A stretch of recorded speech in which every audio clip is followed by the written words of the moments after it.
Olá, meu nome é Cassiane, sou acadêmica de enfermagem da Unipar e vou apresentar o trabalho Fatores de risco para colonização por micro-organismos resistentes em pacientes monitorados em uma unidade de terapia intensiva. A colonização é caracterizada pela presença de micro-organismos na microbiota humana que não causam doença e nem sintomatologia. No entanto, quando ocorre o seu desequilíbrio, pode levar ao desenvolvimento de infecções com o surgimento de sinais e sintomas. O objetivo desse trabalho foi identificar os fatores de risco para colonização em pacientes internados em uma UTI de um hospital do Paraná. Trata-se de uma pesquisa de campo, descritiva, documental e experimental, com abordagem quantitativa, desenvolvida em uma UTI adulto de um hospital do Paraná. A amostra constitui-se de pacientes internados entre o período de maio a agosto de 2022 e a coleta de dados foi realizada por meio da utilização de um checklist com análise microbiológica por meio de amostras coletadas da cavidade nasal e retal dos pacientes internados, considerados a partir de 48 horas de admissão na UTI, com a utilização de swab. A presente pesquisa avaliou 114 pacientes internados em UTI e desses, 60,53% apresentavam-se colonizados por micro-organismos resistentes. Nesse estudo, 65,2% dos pacientes eram da faixa etária acima dos 60 anos, em consonância com uma pesquisa realizada em um hospital público de Minas Gerais, onde 52,5% dos pacientes colonizados fazem parte dessa faixa etária.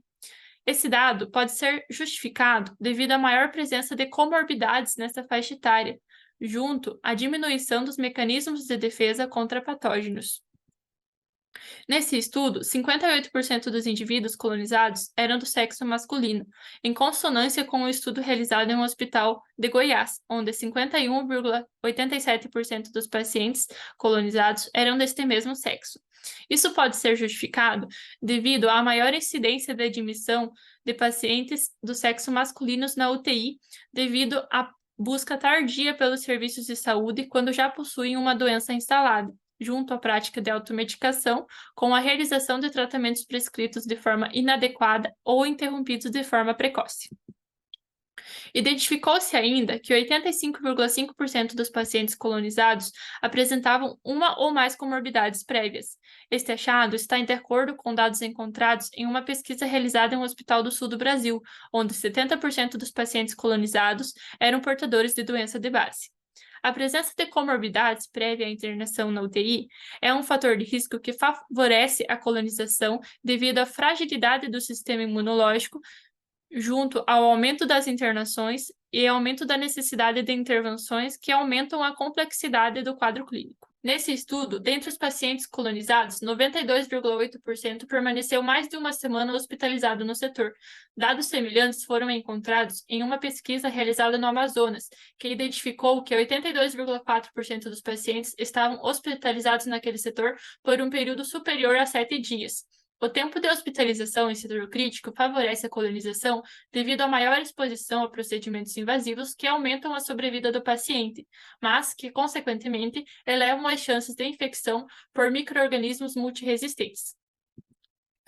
Em relação à utilização de dispositivos invasivos, entre os pacientes colonizados, 69,6% deles estavam sob ventilação mecânica, 85,5% estavam utilizando o catéter venoso central e 97,1% estavam utilizando sonda vesical de demora.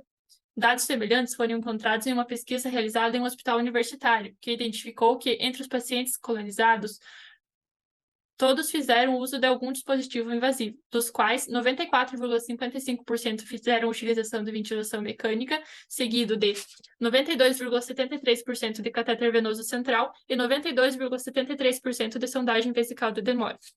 A UTI é um ambiente crítico onde a utilização de dispositivos invasivos é utilizada para monitorização de forma contínua dos pacientes internados, devido à complexidade da assistência e, junto a isso, a utilização de drogas imunossupressoras e a existência de infecção cruzada favorece o processo de colonização e infecção devido ao contato da superfície dos dispositivos com as mucosas dos pacientes. Conclui-se, então, que os principais fatores de risco para colonização em unidade de terapia intensiva estão relacionados ao sexo do paciente, à idade, à presença de comorbidades prévias, ao tempo de internação prolongado e à utilização de dispositivos invasivos.